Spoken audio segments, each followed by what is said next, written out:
বাণিজ্যিক ব্যাংকগুলোকে আসন্ন গণভোটে হ্যাঁ ভোটের পক্ষে জনসচেতনতা তৈরির নির্দেশ দিয়েছে বাংলাদেশ ব্যাংক। গত সোমবার 26 জানুয়ারি বাংলাদেশ ব্যাংকের ব্যাংকিং প্রবিধি ও নীতি বিভাগ 1 থেকে এই সংক্রান্ত একটি প্রজ্ঞাপন জারি করা হয়।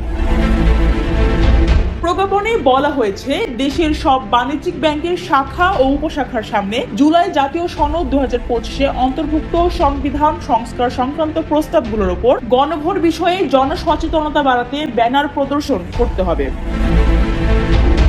এই লক্ষ্যে 2টি খাড়া ব্যানার প্রিন্ট করে ব্যাংকের দৃষ্টিনন্দন স্থানে প্রদর্শনের নির্দেশ দেওয়া হয়েছে। বাংলাদেশ ব্যাংক জানায়, প্রধান উপদেষ্টার কার্যালয় থেকে 5 জানুয়ারি 2025 তারিখে দেওয়া নির্দেশনার আলোকে এই সিদ্ধান্ত নেওয়া হয়েছে।